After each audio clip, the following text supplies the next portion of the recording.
Oi, gente, tudo bem? Bom, para você que estava nos acompanhando no episódio anterior sobre o tema da saúde da mulher e o cuidado perinatal, com a psicóloga Aline Fávaro, vamos dar continuidade aqui, né, Patrícia, às nossas perguntas e a essa temática tão importante, tá? Certo, vamos lá. Oi, pessoal. Aline, fale pra gente um pouco sobre tocofobia. Explique pra gente como que é. Bom, vamos lá. Sintoma, tratamento. Sim, a tocofobia ela é considerada um transtorno de ansiedade, né?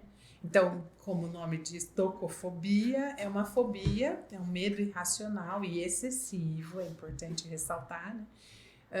Do parto. Então, são mulheres da gravidez e do parto. Então, são mulheres que possuem um medo que a gente caracteriza por um transtorno de ansiedade, porque é uma fobia, então um medo excessivo, irracional, que traz prejuízos, inclusive, para ela. E ele está relacionado ao medo da gestação e do parto. Então, geralmente são pessoas que sonham, que têm, às vezes, crises de ansiedade diante dessa temática, que têm dificuldade de imaginar o corpo, né, gestando, grávido, com as mudanças da gravidez, que às vezes tem crise de ansiedade em pensar no parto, em falar sobre isso. Então, isso é considerado a tocofobia. E a gente entende que esses sintomas indicam para um quadro de tocofobia. Acho que é muito comum o medo do parto, o medo da gestação. Sim. Então, esse medo é comum. A tocofobia, a gente passa a ser considerado um transtorno quando é um medo excessivo, irracional, que traz impactos para a vida dessa mulher. E aí o tratamento precisa ser avaliado essa mulher para ver se há necessidade de um tratamento medicamentoso e a psicoterapia, né, para que, de preferência com um profissional especializado, para compreender o que está envolvido nessa fase e poder fazer as orientações, o acompanhamento, para que ela possa, né, vivenciar essa fase da gestação e do parto com um pouco mais de tranquilidade, com menos ansiedade. Então, isso é o que caracteriza a tocofobia. Certo. Existe algum período de manifestação desse transtorno? Não. Começa em tal parte, acaba em tal parte? Não. Geralmente, assim, o medo do parto, ele pode aparecer desde o início da gestação, mas é natural que ele se intensifique mais no final. Mas o transtorno em si, não, ele pode aparecer em qualquer momento, inclusive em mulheres que nem estão grávidas, que nem, às vezes elas pensam que não, eu não vou engravidar por medo da gestação, do parto. Então, pode ser que essa mulher nem esteja grávida e a gente consiga identificar sintomas da tocofobia. E no caso dessas mulheres que ainda não estão grávidas e têm a tocofobia, com tratamento certinho, ela consegue engravidar sim, passar por todo esse processo. Sim, por isso que precisa dessa avaliação para que ela consiga identificar que se trata de um transtorno de ansiedade, receber o tratamento adequado para que ela possa engravidar, né, se esse for o desejo. Sim. Joia. E tratando agora de um assunto, para mim, um dos mais importantes dessa temática, que é a violência obstétrica, né? A gente sabe que a maioria das mulheres, boa parte delas, às vezes não consegue nem identificar o que seria uma violência obstétrica, né? De onde ela vem, de que forma, como ela se manifesta, como que essa mulher pode enxergar essa violência, como identificar que aquilo é uma violência, né? Então, na sua longa experiência, né, como psicóloga, queria que você explicasse pra gente o que é o termo, né, violência obstétrica, como ele se manifesta e como que a mulher que está assistindo ou nos escutando, como que ela pode identificar esses atos, né? Sim. A violência obstétrica é um assunto bastante importante, né, que a gente precisa ter ainda muitas ações de conscientização para que até os próprios profissionais, né, nós psicólogos, a gente tenha mais informação sobre isso e outros profissionais da área da saúde também. Então, o que é a violência obstétrica? A violência é praticada contra a gestante ou os seus familiares ou o bebê durante gestação, parto e o pós-parto, durante essas fases de acompanhamento ali que estão em torno da gestação. Então, a violência obstétrica ela pode se manifestar através de falas, de ações físicas, de omissão, né? Então, vou dar exemplos que são muito comuns, né? Das mulheres relatarem que durante o parto estão com dor ou estão apresentando algum desconforto e a equipe de enfermagem ou a equipe médica fala, então agora você está reclamando de dor, mas quando você fez o filho você não tinha dor, né? Então agora você pode aguentar e ficar quieta.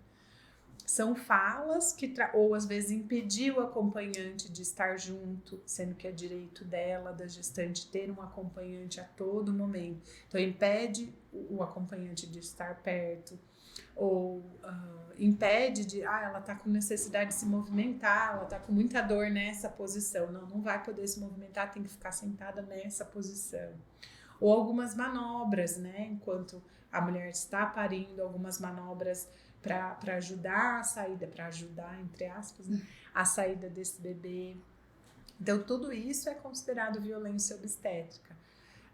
Durante a gestação, às vezes, falas, né, da equipe médica, da equipe de enfermagem, podem ser consideradas violência obstétrica. Então, é toda e qualquer violência que se manifeste por palavras, por ações, por omissões, que estão presentes nesse momento de gestação, parto e pós-parto imediato, direcionada para a gestante ou para a família, né? E que, infelizmente, são muito comuns no nosso país. E que, infelizmente, também elas têm um recorte de raça muito importante. Então, os últimos dados mostram que as mulheres negras são mais alvos de violência obstétrica, elas sofrem mais violência obstétrica do que as mulheres brancas ou outras mulheres. E tem uma questão, uma crença muito errônea de que a mulher negra ela tem maior tolerância à dor. Então, às vezes, a equipe médica nega anestesia ou demora para disponibilizar anestesia, ou deixa a mulher numa situação que ela está relatando muita dor, muito sofrimento, muito desconforto, demora para oferecer ajuda e atendimento porque ela é negra, ela tem maior tolerância à dor. Então, são ideias completamente infundadas que justificam e facilitam a ocorrência da violência obstétrica, né? Então, essa é uma realidade muito triste do nosso país, que ainda, né, o nosso país lidera as cesáreas, só perde para os Estados Unidos, a taxa de cesáreas no nosso país é altíssima, né? E essa é uma das formas, não de violência obstétrica, mas de você tirar dessa gestante a oportunidade de decidir o que ela quer fazer do seu próprio corpo, né? Então, eu coloco, os médicos já acabam durante o processo, geralmente trazendo informações, algumas que não são nem tão verdadeiras assim, que direcionam as gestantes para a cesárea.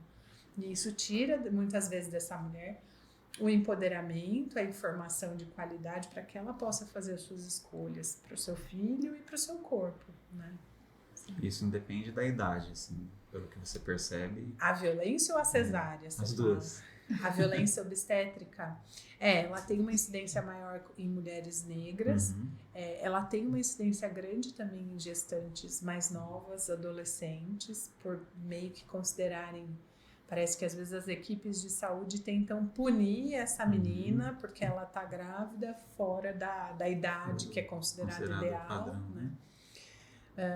E a questão da cesárea, quanto menos informação, as taxas de cesárea são maiores, assim, quanto a mulher está menos empoderada, é ali que as taxas de cesárea são maiores. Hoje, no serviço público de atendimento, a gente tem uma taxa um pouco menor de cesárea, mas no serviço particular, a Organização Mundial de Saúde fala que o ideal para um país é ali em torno de 15% de nascimentos por cesárea. O nosso país bate quase 90% dos nascimentos por cesárea.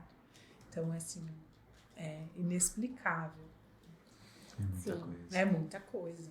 E daí tem impacto, não é só assim, vamos dizer, mas qual que é o problema? Nasceu por cesárea. Mas é uma cirurgia que tem impactos para a saúde do bebê e da mulher. Então, tem riscos maiores de infecção, hemorragia. E para o bebê, os estudos já indicam que o parto normal é o mais indicado. Então, a gente acaba aumentando a incidência de problema de saúde no recém-nascido por conta das taxas altas de cesárea. Né? Ainda dentro dessa pergunta, tratando de um assunto um pouquinho delicado, mas assim, quando há um aborto, por exemplo, ele também é considerado, né, dependendo da situação, uma violência, né, obstétrica, no ato de fazer o parto e tudo. Como que você entende esse tipo de violência, especificamente falando do aborto, em relação ao corpo feminino? Então, muitas mulheres que sofreram aborto, além do impacto dessa perda, desse fato que pode acontecer no começo, no meio, no fim da gestação, e é impactante para a grande maioria das mulheres, das famílias, além dessa perda, desse sofrimento, muitas ainda sofrem violência obstétrica nesse contexto. Então, através de falas, diminuindo ou de falta de sensibilidade ou de cuidado com essa gestante, a falta de cuidado com esse bebê quando é uma gestação já mais avançada e esse bebê nasce, mas já sabe que ele está morto, tratando assim como se, porque é um bebê que está morto, a gente pode fazer de qualquer jeito, sem entender que esse bebê é um bem extremamente precioso para uma família e que merece cuidado e respeito, apesar de não ter vida mais. Então, muitas mulheres, muitas famílias sofrem violência obstétrica nesse processo do aborto.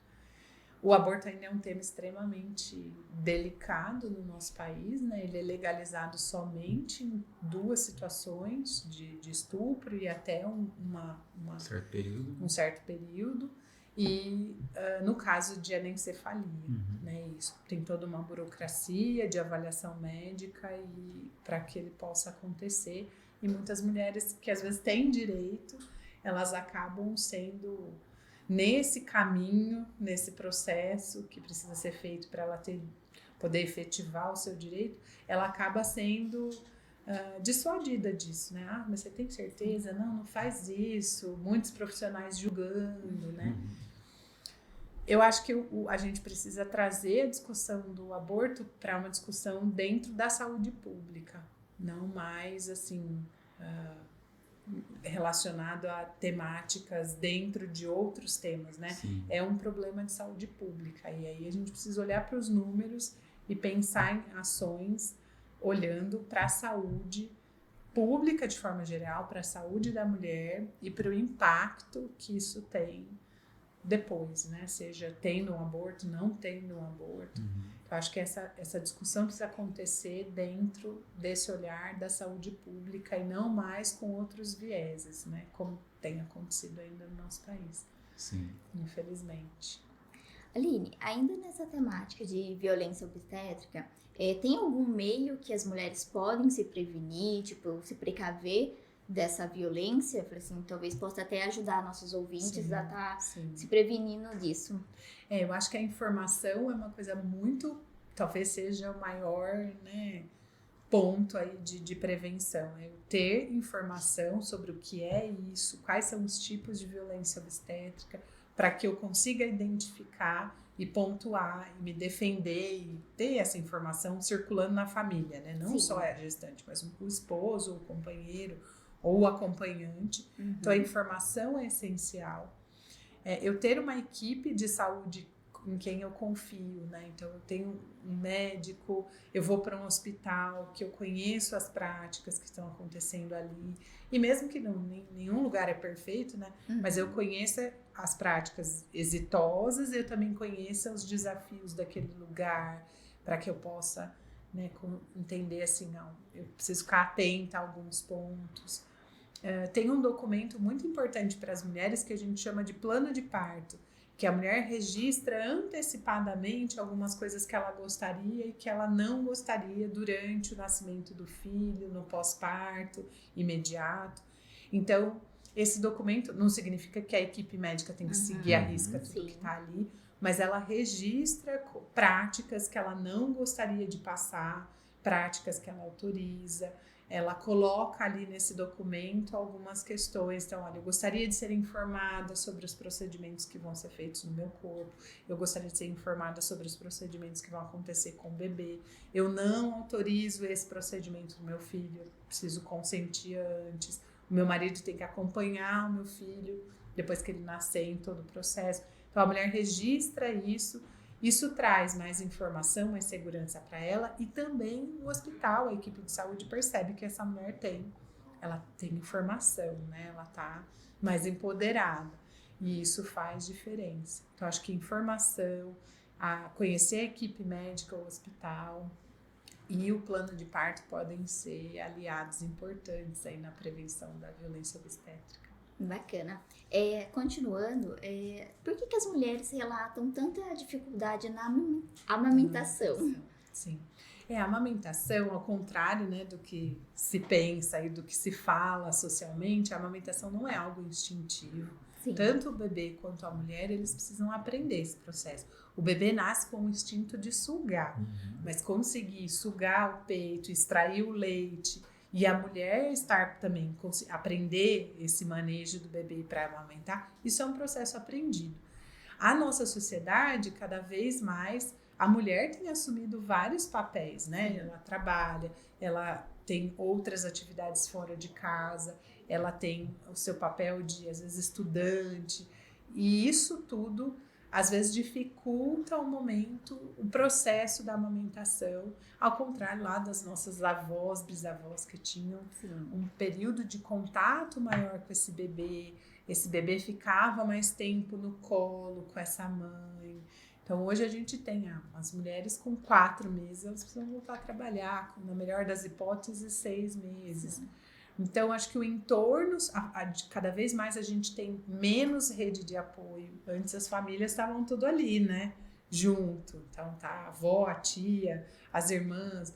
Hoje não, são famílias que moram, às vezes, isoladas numa cidade, sem rede de apoio. Isso dificulta muito o processo da amamentação. Então, acho que o nosso contexto social e o papel que a mulher vem desempenhando cada vez mais na sociedade traz algumas questões assim, da mulher ter que voltar a trabalhar logo, o corpo tem que voltar logo a ser como era antes, quando não tinha filho, ela tem que retomar outras atividades que ela tinha. Essas pressões e expectativas sociais acabam influenciando negativamente no processo de amamentação. Sim.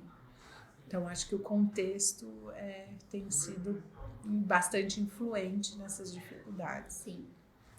Demais, né? Um outro tema também, que no meu ponto de vista é bem delicado e a gente vê e ouve, né? Poucas discussões, principalmente do poder público, né? E eu queria saber a sua opinião. Para quem não sabe, existe uma lei, acho que é a Lei 14.721, né?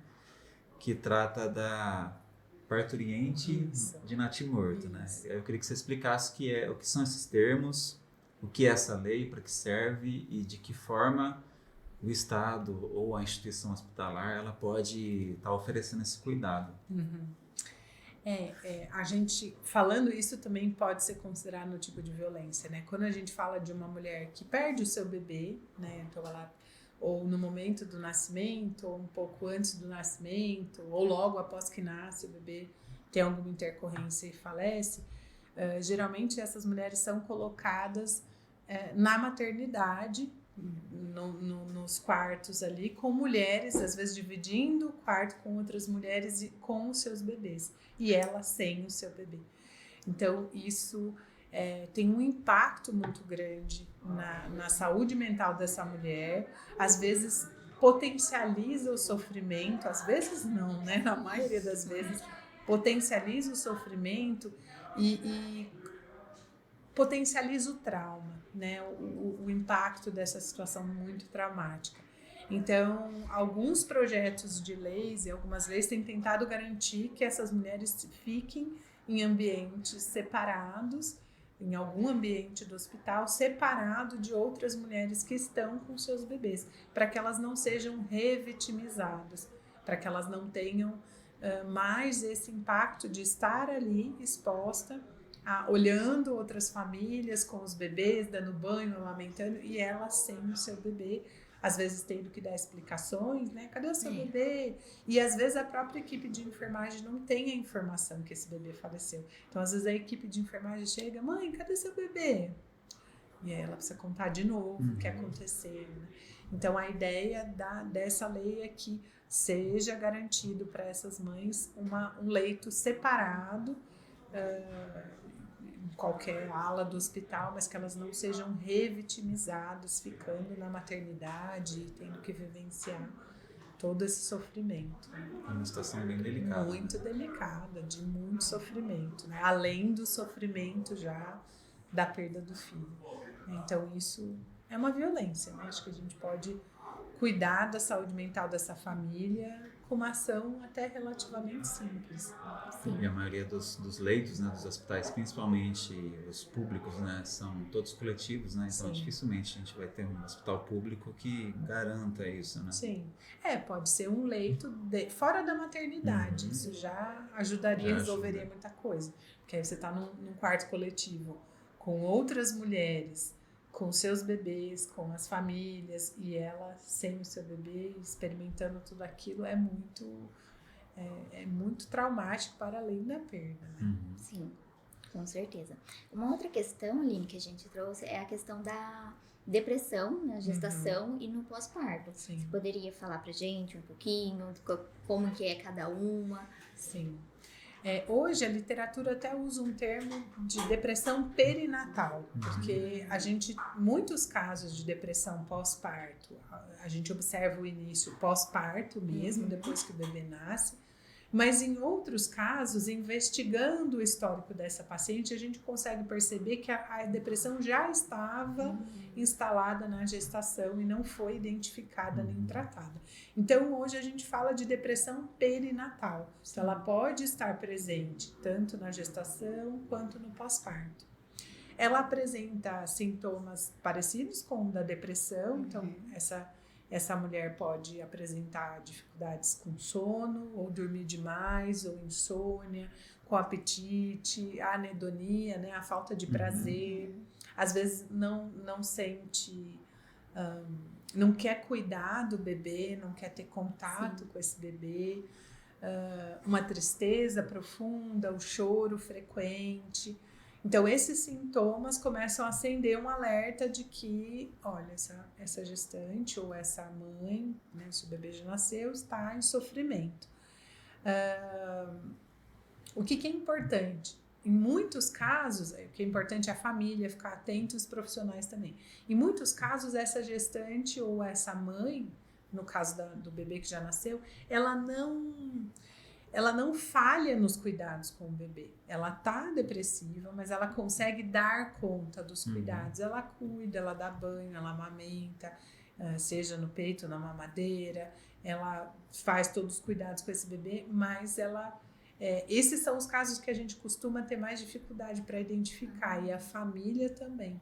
Porque é uma mulher que está funcional. É uma mãe que está funcionando. Ela está cuidando do bebê. Mas ela pode estar, mesmo assim, depressiva. Então, é importante olhar para esses sintomas, para o relato da gestante ou da mãe,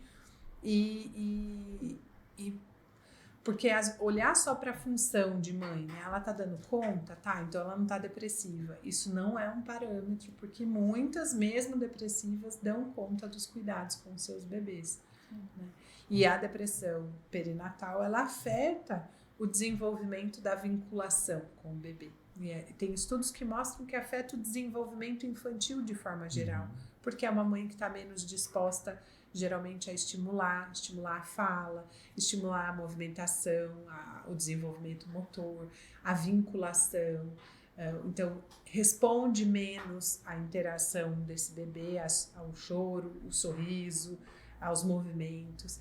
Então, os estudos mostram que a depressão pós-parto ela tem relação com atrasos no desenvolvimento desse bebê. Então, por isso que é muito importante a identificação precoce e o tratamento. Né? As mulheres muitas vezes sentem vergonha ou se sentem julgadas em falar sobre isso, porque existe essa ideia de romantização da maternidade. Então, imagina, você tem um filho, mas você não vai ficar bem, você não vai ficar feliz, você tem que estar feliz.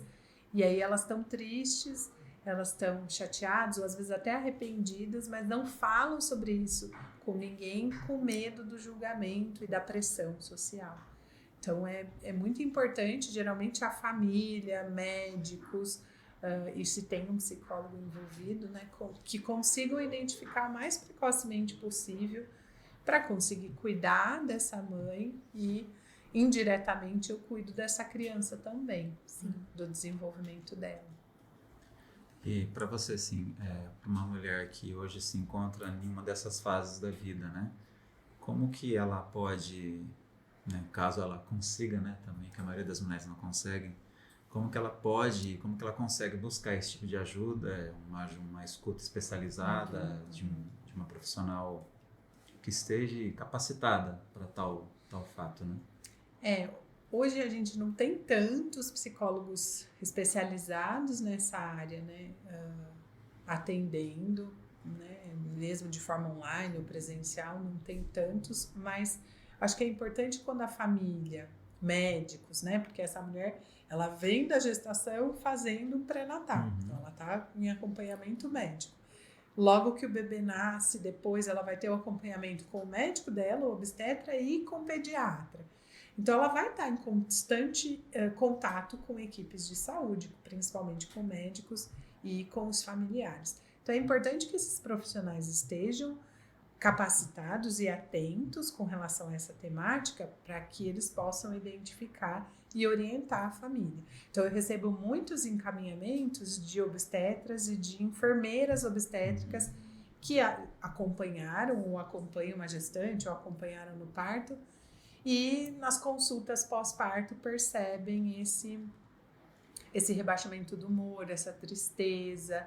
E aí já, olha, acho que você poderia buscar um profissional. Eu tenho alguns para indicar, mas seria importante buscar um psicólogo para que você tenha uma avaliação e um tratamento. Então, é importante a família, né, superar os preconceitos, as romantizações, as idealizações, para identificar precocemente sinais de, olha, parece que isso aqui não está legal, e os médicos para encaminhar, né, para psicólogos. E assim, não tem nenhum psicólogo perinatal que eu conheço. Um psicólogo, né, eu acho que é importante. É importante a gente mencionar que falando da depressão pós-parto, tem um fenômeno que a gente chama de baby blues, então, ou disforia puerperal, que é um fenômeno muito comum, que nem é considerado um transtorno, que ele afeta 80% das puérperas, que são sintomas parecidos com a depressão, então assim, instabilidade de humor, o choro fácil, uma tristeza, às vezes uma falta de energia para fazer as coisas, uma dificuldade ali de adaptação logo no pós-parto, mas que ele tem uma duração limitada. Ele fica ali 1 mês, 45 dias e depois ele já começa.